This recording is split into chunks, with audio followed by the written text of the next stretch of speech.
ನಮಸ್ಕಾರ. ಕಗ್ಗ ಮಾರ್ಗದಲ್ಲಿ ಮುಂದುವರಿತಾ ಇವತ್ತಿನ ಕಗ್ಗ, ತನಗೆ ಬಾರದ ಲಾಭ ತನಯಂಗೆ ಬಂದಾಗ ಜನಕನ್ ಅದು ತನದೆಂದು ಸಂತಸಿಪತೆರದಿ ಜನದೊಳಾರ್ಗಾವ ಸೊಗವಾದೊಡಂ ತನಗೆನ್ನು ತನುಭವಿಪನೋ ಜ್ಞಾನಿ ಮಂಕುತಿಮ್ಮ. 738ನೇ ಕಗ್ಗ. ತನಗೆ ಬಾರದ ಲಾಭ ತನಯಂಗೆ ಬಂದಾಗ, ನನಗೆ ಇಲ್ಲದೆ ಇರೋ ಲಾಭ, ನನಗೆ ದಕ್ಕದೇ ಇರೋ ಯಾವುದೋ ಒಂದು ಯಶಸ್ಸು ಅಥವಾ ಯಾವುದೋ ಒಂದು ಸವಲತ್ತು ತನಯಂಗೆ ಬಂದಾಗ, ನನ್ನ ಮಗನಿಗೆ ಬಂದಾಗ ಜನಕನ್ ಅದು ತನ್ನದೆಂದು ಸಂತಸಿಪತೆರದಿ, ತಂದೆ ತನಗೇ ಬಂದಷ್ಟು ಸಂತೋಷದಿಂದ ಹಿಗ್ತಾನೆ. ಅರೆ, ನಾನೇ ಮಾಡೋಕ್ಕಾಗಲಿಲ್ಲ, ಅದನ್ನ ನನ್ನ ಮಗ ಸಾಧಿಸ್ಬಿಟ್ಟ, ಅರೆ ನನಗೆ ಸಿಕ್ಕಲಿಲ್ಲ ಇಂಥ ಅದೃಷ್ಟ, ನನ್ನ ಮಗಂಗೆ ಸಿಕ್ತು ಅಂತ ನಾವು ಹೇಗೆ ಸಂತೋಷ ಪಡ್ತೀವಿ. ನಮಗೇ ಸಿಕ್ಕ ಹಾಗೆ, ನಮ್ಮ ಮಕ್ಕಳಿಗೆ ಸಿಕ್ಕರೆ ನಮಗೇ ಸಿಕ್ಕ ಹಾಗೆ, ನಮಗೇ ದಕ್ಕದ ಹಾಗೆ, ನಾವೇ ದುಡ್ದ ಹಾಗೆ ಸಂತೋಷ ಪಡ್ತೀವಿ. ಅದನ್ನು ಒಂದು ಸ್ವಲ್ಪ ಎಕ್ಸ್ಪ್ಯಾಂಡ್ ಮಾಡ್ಕೊಳ್ಬೇಕು. ಜನದೊಳ್ ಆರ್ಗೆ ಆವ ಸೊಗವಾದೊಡಂ. ಅದೇ ಥರನೇ ನಮ್ಮ ಸುತ್ತಮುತ್ತಲಿನ ನಾವು ಬದುಕೋ ಸಮಾಜದಲ್ಲಿ ಯಾರಿಗೆ ಯಾವುದೇ ಒಳ್ಳೆಯದಾದರೂ ಏನೇ ಆದ್ರೂ ತನದು ಎನ್ನುತ್ತ ಅನುಭವಿಪನೋ ಜ್ಞಾನಿ.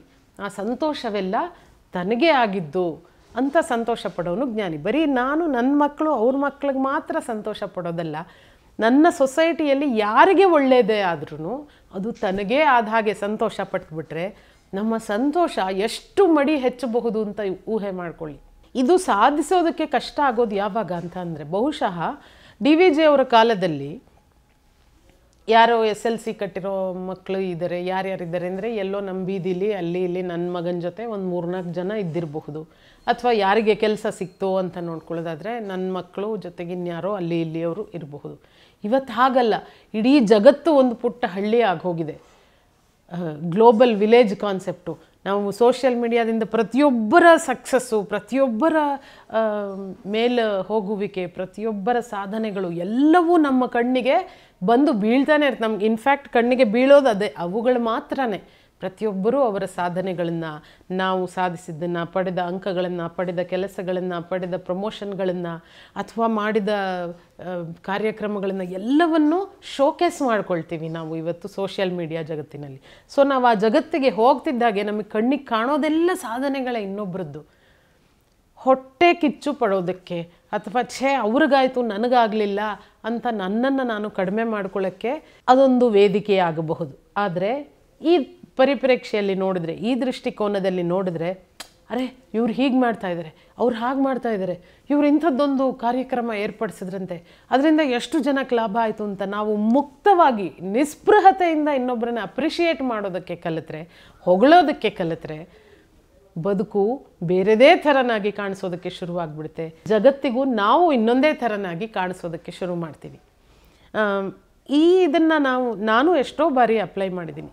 ಹೊಗಳುವ ಜಾಗ ಕಂಡಾಗ, ಅಪ್ರಿಷಿಯೇಟ್ ಮಾಡಬಹುದಾದ ಅವಕಾಶ ಸಿಕ್ಕಿದ ಕೂಡಲೇ ಮನಸ್ಸಿನಲ್ಲಿ ಅಂದ್ಕೊಳ್ಳೋ ಬದಲು ಅದನ್ನು ಬಾಯಿ ಬಿಟ್ಟು ಹೇಳಿಬಿಟ್ರೆ, ಅರೆ ಎಷ್ಟು ಚೆನ್ನಾಗಿ ಮಾಡಿದ್ಯಾ ಚಿನ್ನ ನೀನು ಅಂತ ಇನ್ನೊಂದು ಮಗುನ ಹೊಗಳಿದ್ರೆ, ಅಥವಾ ನಮ್ಮ ಕೊಲೀಗ್ನ ಈ ಕೆಲಸ ಸಖತ್ತಾಗಿ ಮಾಡಿದೆ ನೀನು, ಇದು ತುಂಬ ಚೆನ್ನಾಗಿದೆ ಅಂತ ಒಂದು ಮಾತಂದರೆ, ನಮ್ಮ ಮೇಲಿನವ್ರೂ ಸರಿ ಸರ್ ನೀವು ಹೀಗೆ ನಡ್ಕೊಂಡ್ರಲ್ಲ ನನಗದು ಭಾಳ ಇಷ್ಟ ಆಯಿತು ಅಂತ ಒಂದು ಮಾತು ಹೇಳಿದ್ರೆ, ಅದು ಒಂದು ಬಂಧವನ್ನು ಅಥವಾ ನಾವು ಇರುವ ಜಾಗವನ್ನು ಮ್ಯಾಜಿಕಲಿ ಬದಲಾಯಿಸ್ಬಿಡುತ್ತೆ.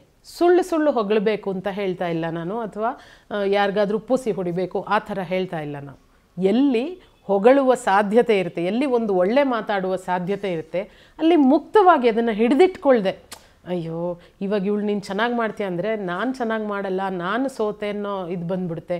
ಅಥವಾ ನೀನು ಒಳ್ಳೆ ಮಾರ್ಕ್ಸ್ ತೆಗೆದೆ ಮರಿ ಅಂತ ಇನ್ನೊಂದು ಮಗುಗೆ ಹೊಗಳಿದ್ರೆ, ನನ್ನ ಮಗ ಅಥವಾ ನನ್ನ ಮಗಳು ಅಷ್ಟೊಂದು ಮಾರ್ಕ್ಸ್ ತೆಗೆದಿಲ್ಲ ಅನ್ನೋ ವಿಷಯ ಹೊರಗೆ ಬಂದ್ಬಿಡುತ್ತೆ ಅಂತ ನಾವು ಹೆಸಿಟೇಟ್ ಮಾಡೋದಕ್ಕಿಂತ, ಹೊಗಳುವ ಜಾಗ ಸಿಕ್ಕಾಗ ಮುಕ್ತವಾಗಿ ಮನಸ್ಸು ಬಿಚ್ಚಿ ಹೊಗಳುಬಿಟ್ರೆ ಜಗತ್ತು ತುಂಬ ಸುಂದರವಾಗಿ ಬದಲಾಗಿ ಹೋಗುತ್ತೆ. ಜಗತ್ತಿಗೆ ನಾವು ತುಂಬ ಸುಂದರವಾಗಿ ಕಾಣೋದಕ್ಕೆ ಶುರುವಾಗ್ತೀವಿ. ಈ ಬಗ್ಗೆ ನಾವು ಯೋಚಿಸಬೇಕು. ತನಗೆ ಬಾರದ ಲಾಭ ತನಯಂಗೆ ಬಂದಾಗ ಹೇಗೆ ಸಂತೋಷ ಪಡ್ತೀವಿ, ನಮಗೇ ಸಿಕ್ಕ ಹಾಗೆ ಸಂತೋಷ ಪಡ್ತೀವಿ, ಹಾಗೆ ಜನದೊಳು ಯಾರಿಗೆ ಯಾವ ಸೊಗವಾದೊಡಂ, ಅದು ಸಕ್ಸಸ್ ಇರಬಹುದು, ಮಾರ್ಕ್ಸ್ ಇರಬಹುದು, ಕೆಲಸ ಇರ್ಬೋದು, ಏನೇ ಆದ್ರೂ ತನದೆನ್ನುತ್ತ ಅನುಭವಿಪನೋ ಜ್ಞಾನಿ. ನಾವು ಜ್ಞಾನಿಗಳಾಗೋಣ, ತಿಳಿದವರಾಗೋಣ, ಅನುಭವಿಗಳಾಗೋಣ. ಅದು ತುಂಬ ಸುಲಭವಾದ ಕೆಲಸ, ಇನ್ನೊಬ್ಬರಿಗೆ ಸಂತೋಷ ಕೊಟ್ಟು ನಾವು ಜ್ಞಾನಿಗಳಾಗೋದು. ಈ ಸುಲಭದ ಹಾದಿಯನ್ನು ತೋರಿಸ್ಕೊಟ್ಟಿದ್ದಕ್ಕೆ DVG ಅವರಿಗೆ ಥ್ಯಾಂಕ್ಸ್ ಹೇಳ್ತಾ ಮತ್ತೊಂದು ಕಗ್ಗದಲ್ಲಿ ಭೇಟಿಯಾಗ್ತೀನಿ. ನಮಸ್ಕಾರ. ಅನುಕ್ಷಣದ ಸುದ್ದಿಗಳಿಗಾಗಿ ವಿಸ್ತಾರ ನ್ಯೂಸ್ ಯೂಟ್ಯೂಬ್ ಚಾನೆಲ್ ಸಬ್ಸ್ಕ್ರೈಬ್ ಮಾಡಿ. ಹೊಸ ಸುದ್ದಿಗಳ ನೋಟಿಫಿಕೇಶನ್ಗಾಗಿ ಬೆಲ್ ಐಕಾನ್ ಕ್ಲಿಕ್ ಮಾಡಿ. ಲೇಟೆಸ್ಟ್ ಅಪ್ಡೇಟ್ಸ್ಗಾಗಿ www.vistaranews.com ವೆಬ್ಸೈಟ್ಗೆ ವಿಸಿಟ್ ಮಾಡಿ. ಅಂಗೈಯಲ್ಲೇ ಜಗತ್ತಿನ ಸುದ್ದಿ ತಿಳಿಯಲು ವಿಸ್ತಾರ ನ್ಯೂಸ್ ಕನ್ನಡ ಆಪ್ ಡೌನ್ಲೋಡ್ ಮಾಡಿ.